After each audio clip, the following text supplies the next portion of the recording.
Un fuerte el aplauso para recibir al buen amigo Jesús Querales de Un Solo Juego.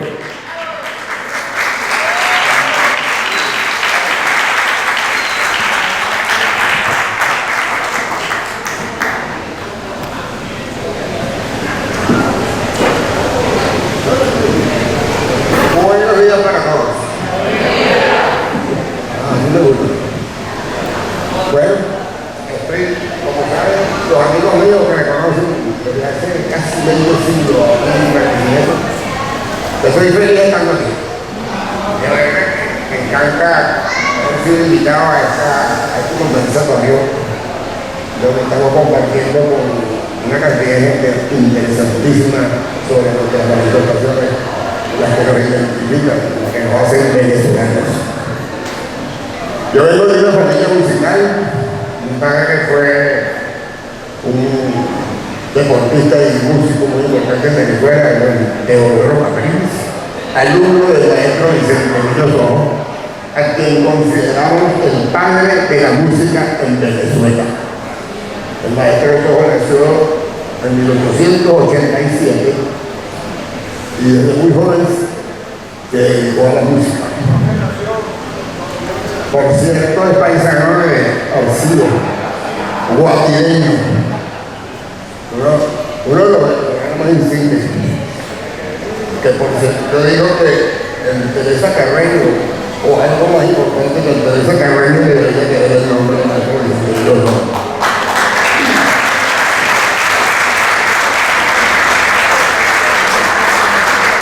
Espero que eso ocurra antes de yo irme de este plano. Me gustaría tener la certificación que se le haga ese homenaje a ese personaje tan importante. Ese señor fue el primer venezolano que recopiló música tradicional del pueblo venezolano. ¿Sí? Hay una cantidad de formas musicales que ya desaparecieron, que fueron recogidas y armonizadas por él, y que mi padre fue el principal solista de ese trabajo. Por supuesto, nosotros tenemos esa herencia, y dentro de nuestro proyecto está ese de publicar todas esas canciones, que son casi 400, donde hay formas musicales desaparecidas como las boleras. Hay que recordar esas boleras que se cantaban en la tierra. Don Ramón es la más conocida. Yo tengo un bloque de que cantaba en la tierra. De verdad que nosotros nos vimos toda esta inquietud a ser venezolanos por nuestro padre, por la familia, que a su vez viene del maestro Sojo, porque fue alumno del maestro. Y papá formó parte de la primera camada de alumnos del maestro, que todos se dedicaron de alguna manera, entre otras cosas, a la música venezolana. Por supuesto que a nosotros nos llegó a través de él toda esa escuela del maestro, y ahora entendemos, como dice Felipe Iscarán, el maestro Sojo es el padre de la música en Venezuela. No solo porque fue el primero en rescatar las manifestaciones del pueblo venezolano, sino porque además creo la primera orquesta sinfónica de Venezuela, la Orquesta Sinfónica de Venezuela, creó el primer orfeón de los Ríos Lamas. Además creó la Escuela Superior de Música, modernizó la música, el estudio de música en Venezuela, porque la música que hasta entonces era muy discreta, hizo altos estudios con la música, de manera que Felipe Iscarán tiene razón, el maestro Sojo es el padre de la música en Venezuela. Y nosotros tenemos el orgullo de ser continuadores de ese trabajo que nos llevó a través de nuestro padre. Yo quería aprovechar esta oportunidad porque desde hace un buen tiempo nosotros tenemos una pequeña preocupación por lo que la gente entiende que es el trabajo del grupo Un Solo Juego. Por supuesto, nosotros tuvimos mucho éxito a través de los medios radiales, televisivos, y eso nos generó una imagen ante el público, porque al pertenecer a un sello disquero donde se editaron nuestros discos, que fueron 30 más o menos, y por supuesto al ser radiados en emisoras comerciales, de todo el repertorio que fue grabado en esos discos, solamente ellos promocionaban las canciones que consideraban más comerciales, más bailables. Por supuesto, las conganas, los golpes de tambor, la fulía de las poblaciones afrodescendientes. Sin embargo, si ustedes revisan los discos nuestros, van a encontrar música de todo el país. Y desde el primer disco estamos cantando música de música de la música oriental, música andina, música falconiana. Mi abuelo, por parte de mamá, que fue un de Falcón, y mi abuelo cantaba música y canturía de velorio. Varias de las canciones de la canturía religiosa de Falcón nos las enseñó mi abuelo materno, el padre de mi madre, que murió bien. Entonces la vena musical nos viene por la bronquia. Bueno, lamentablemente mucha gente tiene una imagen del grupo como si nosotros fuéramos un grupo dedicado a la música afrodescendiente únicamente.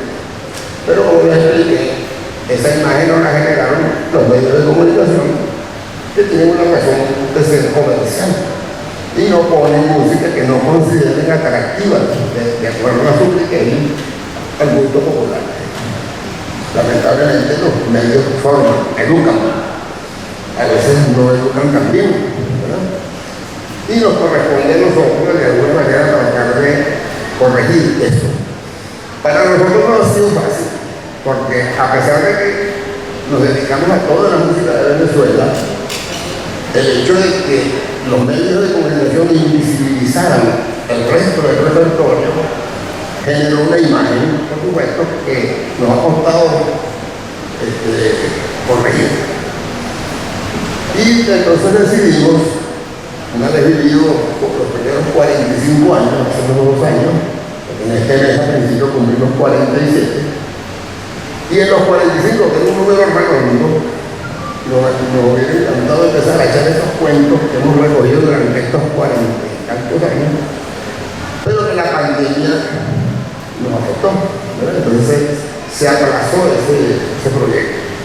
De manera que nuestro interés hoy principalmente es echar los cuentos de las cosas que la gente no conoce de un solo pueblo y tratar de contrarrestar un poco esa imagen de afrodescendiente como imagen exclusiva, porque como bien saben los que no conocen, hemos grabado hasta coros de dolor y décimas, ¿no? Romances, estribillos, paraguas de niño antiguas, pero que son poco conocidas por la gente. Y justamente queriendo echar esos cuentos, me alegra muchísimo estar hoy aquí presente, porque justamente en el Estado Lara empezamos nosotros con los primeros trabajos de investigación, que a mí me gusta más decir estudio, ¿no? Porque investigadores marcan una distancia, ¿no?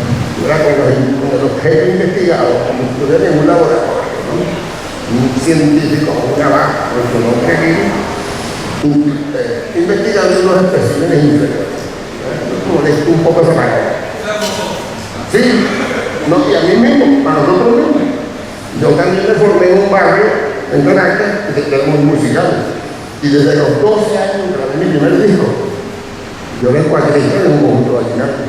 A los 14 años fui director de otro grupo muy importante que ganó varios festivales interparroquiales de parranda en Caracas, que se llamó Los Coloramas, en el barrio donde me crié, que es el barrio Chapelín, en la Florida.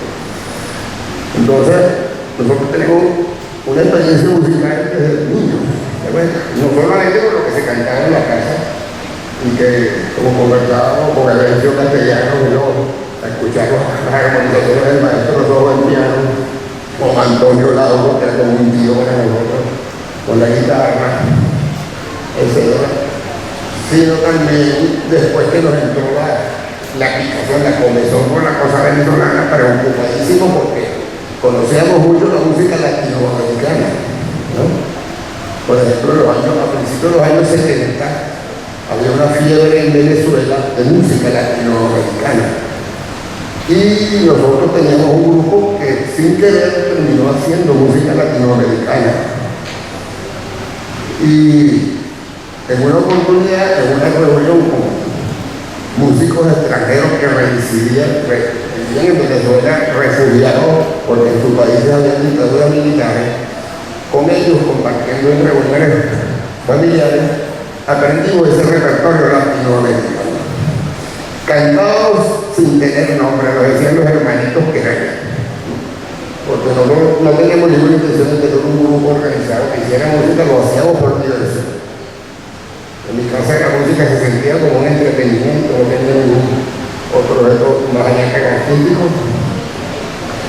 Pero la gente empezó a opinar que ese grupo tenía suficiente calidad y que debería ofrecer conciertos públicos.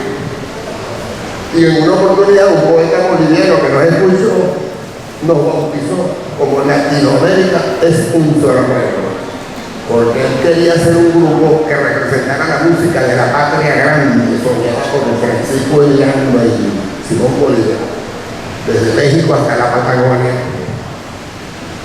que era el país que se iba a llamar Colombia. Ahora le decimos la gran Colombia que se frustró. Entonces, él viendo que nosotros hacíamos eso, y eso era un sueño que él tuvo toda su vida, que nunca pudo concretar, le pedimos permiso y nos autorizó a utilizar el nombre de Latinoamérica, es un solo pueblo. Por supuesto, varios años después, empezamos a preocuparnos porque el repertorio que hacíamos de nuestra música venezolana no tenía la riqueza que tenía el repertorio latinoamericano, y era porque los venezolanos desconocíamos nuestra música.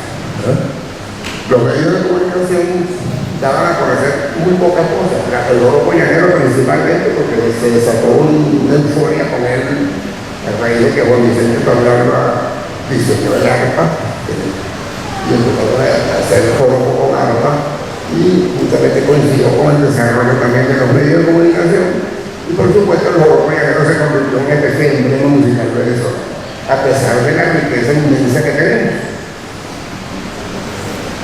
Se conocían algunas otras cosas como el merengue, compadre Pancho y qué sé yo, y no había mucho conocimiento.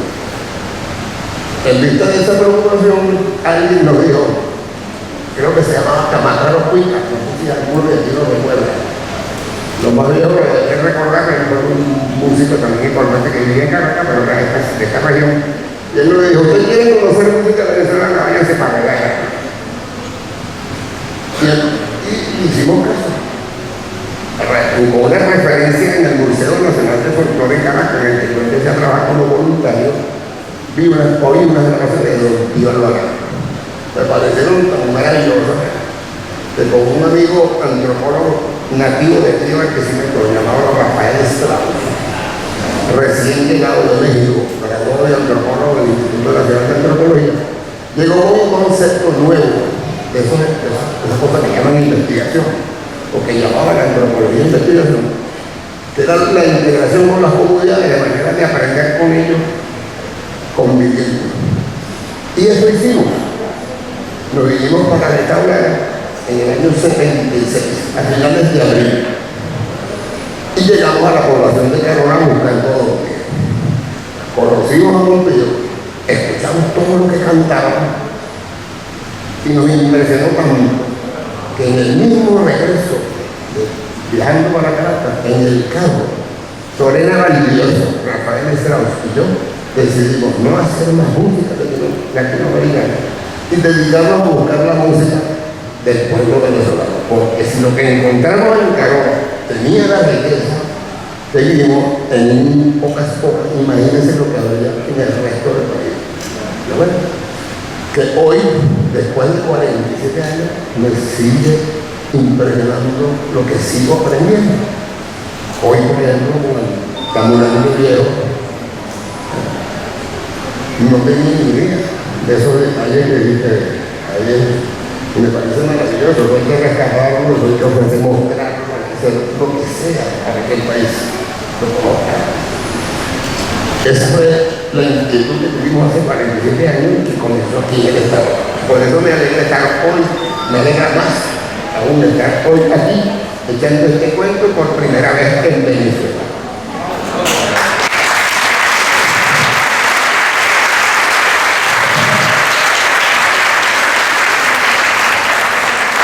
Fue el Estado Lara, el que motivó a un solo pueblo a hacer el trabajo que ya todos ustedes conocen, el pueblo de Dios. Y me encanta que sea en Estado Lara donde estoy echando este cuento por primera vez, porque esto lo voy a hacer, o lo vamos a hacer, de ahora en adelante, en todo el país y por todos los medios coloridos.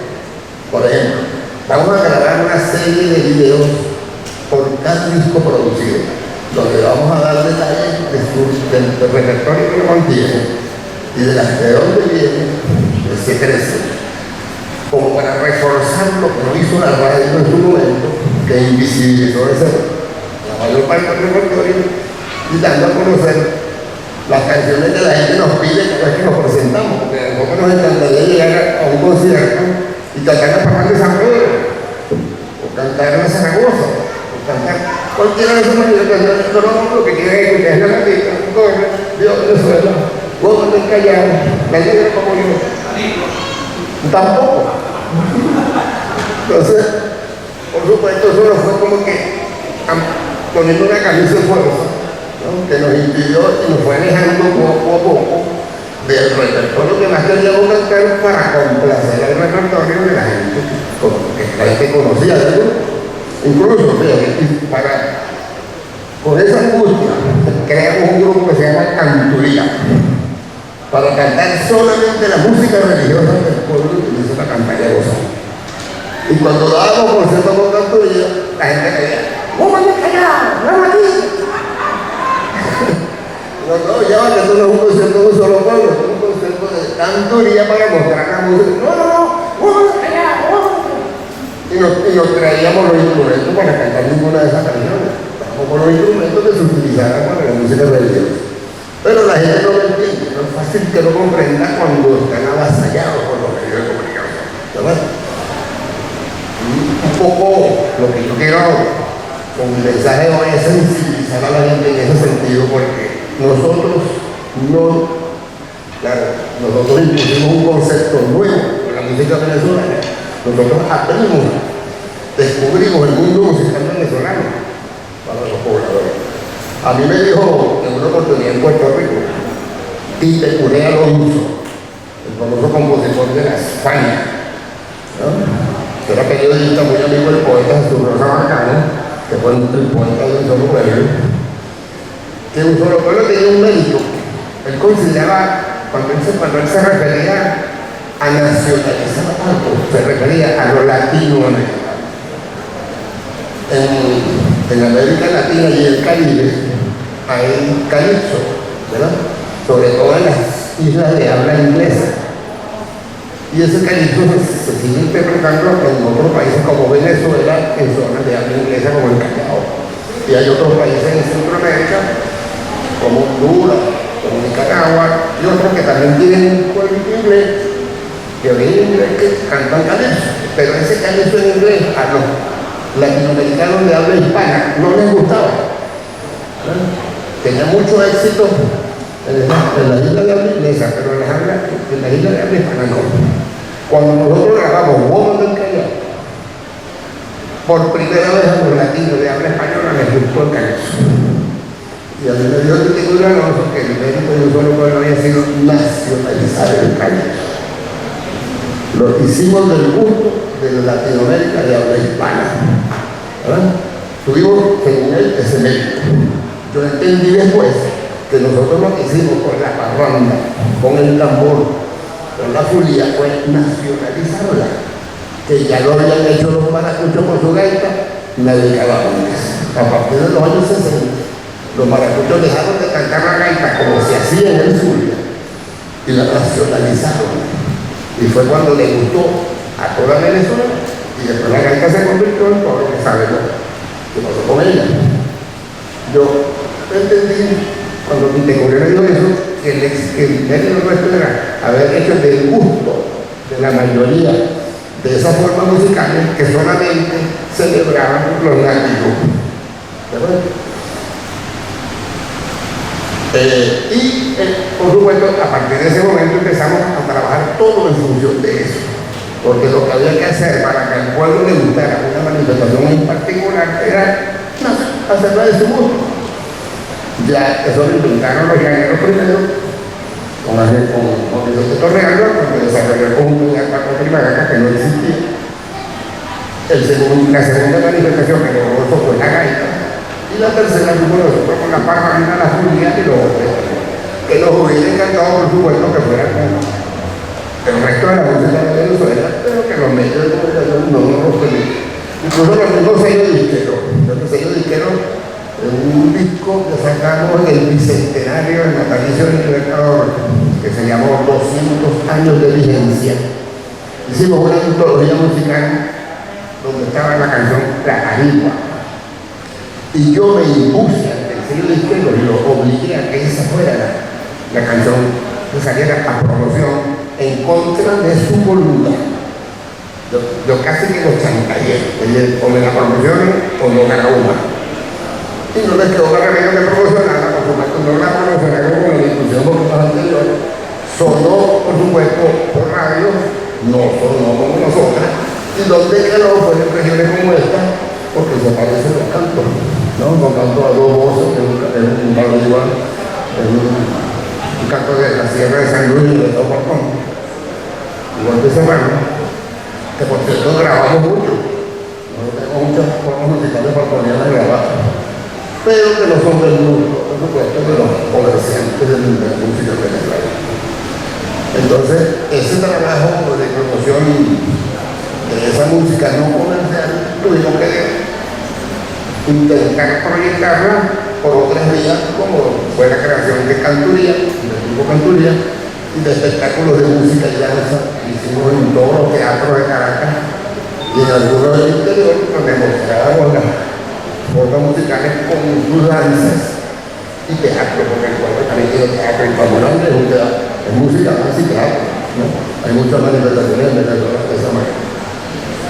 Bueno, entonces, esta experiencia que vivimos nosotros, por supuesto, tardamos muchísimos años en entenderla y que nos fue llevando sin querer a lo que terminamos como imagen. Y por supuesto, de ahora en adelante no tendremos la proyección que tuvimos en su momento. Yo creo que ya un solo pueblo cumplió una etapa que fue muy importante a finales de los años 70, toda la década de los años 80 y parte de la década de los 90, que fueron como unos 20 años donde todos los años pegábamos uno o dos temas, de manera que tuvimos una vivencia muy fuerte. Ya eso pasó, por supuesto, como pasan todas las cosas que se ponen de moda. Y yo recuerdo que mi papá siempre nos decía: no se dejen atrapar por las farándulas, porque la farándula los exprime y después que ya no van más, los cambia por otro. Cosa que vemos muy frecuentemente en los medios de comunicación, que los artistas están pegando, se van poniendo de moda, otros desaparecen, llegan nuevos, porque esa industria es demolidora. Para producir dinero, exprime a los artistas y los pueblos sustituyen. Nosotros, gracias a esos consejos del viejo, mantuvimos un equilibrio entre lo farandulero y lo cultural. Y gracias a ese consejo mantuvimos la licencia por muchísimos años, porque a pesar de que la radio nos transmitía como si fuéramos la Fania o Michael Jackson, en más de una oportunidad tuvimos en los primeros lugares en los que llamaban en esa época el Hit Parade. Nosotros insistíamos en la cosa cultural y pedagógica. Todos nuestros conciertos al principio hablaban de las manifestaciones, de por qué hacíamos el trabajo, etc.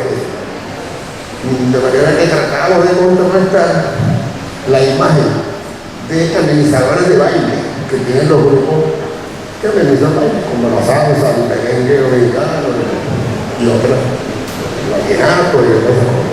Entonces su objetivo es simplemente estaremos en el mecanismo para que la gente se divierta y baile, ¿no?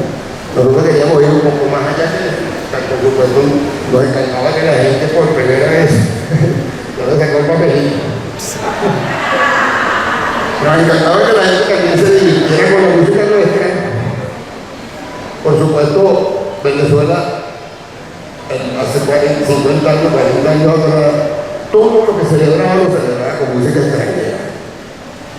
la fiesta, los bailes, los cumpleaños, los matrimonios, ranchera, guaracha, porro, merengue, como digan, esa era la música que usaban los venezolanos para celebrar cualquier fiesta. Y a partir de nuestro trabajo, por lo menos empezaron a alternar la música extranjera con la música venezolana para hacerle conciertos. Había muchas canciones de cumpleaños con las que la gente cantaba las extranjeras, por las que tenían ritmos extranjeros.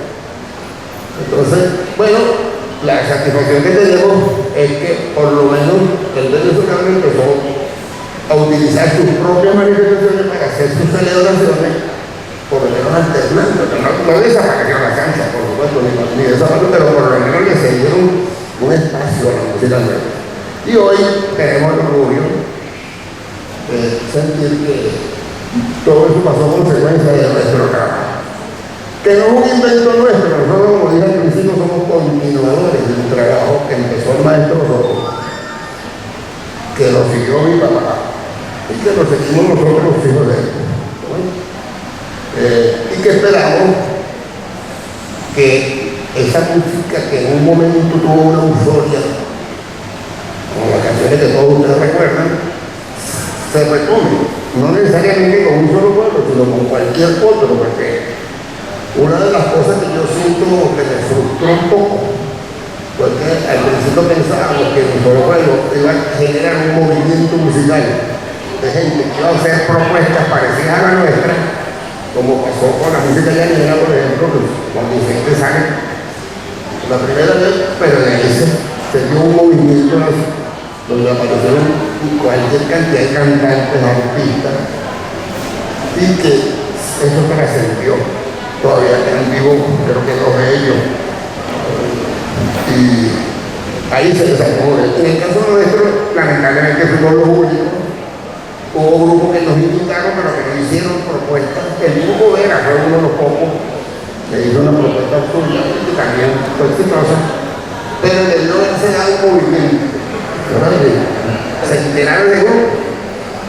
Lo que sí pasó fue el trabajo de nosotros sensibilizó a Venezuela y se generaron agrupaciones musicales parecidas a la nuestra, pero a nivel regional, que pudieron profundizar más el trabajo de investigación o de búsqueda de esas manifestaciones. Y todavía ese grupo, ese movimiento sigue vivo. No en lo comercial, no en los medios de comunicación, pero sí en trabajo comunitario. El trabajo del Tapucaña Viejo, lo había visto. Eso se da a nivel nacional mucho, y eso es consecuencia de todas las cosas que pasó en los años 70, con la revolución que hicimos nosotros los medios de comunicación. Bueno, yo quería echar este cuento, decirle que esto estén pendientes, porque a través de las redes vamos a estar publicando cualquier cantidad de micros, vamos a tener un programa de radio y vamos a hacer televisión, vamos a hacer todo lo que vamos a utilizar todos los recursos que nos permiten los medios de comunicación actuales, que son una maravilla, que lo podemos hacer incluso en nuestra casa. No necesitamos un canal de televisión que nos apoye, ni una emisora de radio. Con las redes se pueden organizar cualquier cantidad de cosas y van a enterarse de todo lo que ha hecho Solopolio en estos 47 años con detalle, de sus producciones musicales, de sus espectáculos, los trabajos de rescate que hicimos en la costa de Aragua, en Carabobo, cuando las fiestas de San Juan estaban a punto de morir. Gracias a gobernadores como Carlos Tagliani y Alco Bolívar en Aragua. Y otros, nosotros logramos recuperar esas fiestas que están vivas hoy gracias a eso. Muchas no lograron sobrevivir, pero las que nosotros intervenimos y conseguimos apoyo oficial están vivos hoy. Nosotros empezamos, para que tengan una idea, en el estado de Aragua, en 7 San Juanes, cuando nosotros organizamos el primer encuentro de San Juan. Y unos 15 años después, habían 57. Quiere decir que una cosa que se estaba muriendo, resucitó y se multiplicó. Y fue un ejemplo para el resto del país que también ayudó a fortalecer la manifestación. Entonces, yo creo que es muy importante este trabajo al margen de los medios de comunicación. No sé si los medios están maduros todavía como para entender lo que nosotros entendemos, pero tenemos tenemos que ser inteligentes nosotros para tratar de utilizar esos recursos que es tan importante y que nos permita dar a conocer el trabajo. Además de que ahora con las redes cualquiera lo puede hacer. Y estamos hablando de equipo para mostrar todo eso, que va a ser publicado de distintas maneras, incluso de un álbum de Barajita queremos hacer. Yo no sé si ustedes recuerdan los álbumes de Barajita. Yo me aprendí todos los animales coleccionando un álbum de Barajita. Y yo me aprendí los jugadores del fútbol, los equipos, coleccionando un álbum de Barajita. Entonces yo decía, vamos a hacer un álbum de Barajita con las manifestaciones venezolanas, con los instrumentos musicales, o sea, con todo lo que tiene que ver con la identidad. O sea, hay recursos que nadie ha utilizado todavía. Entonces, bueno, tenemos un potencial inmenso por delante que yo creo que es importante. Y que este cuento que les estoy echando les permita tener una referencia para que no les pase lo que nos pasó a nosotros. Tuvimos que vivir la experiencia para conocerla y que lamentablemente ese esfuerzo que hicimos fue tan grande que yo no he llegado mucho más lejos. Pero bueno, nunca es tarde ni que tengo vivo. Yo tengo muchas ganas de seguir haciendo lo que estoy haciendo y cada vez que escucho cosas que me emociono y me justifico. Bueno, yo creo que tenemos razón en lo que estamos metidos en esto y esto no va a morir. Entonces bueno, yo espero volver en otra oportunidad ya con un programa concreto y seguir en estos conversatorios. No me saquen más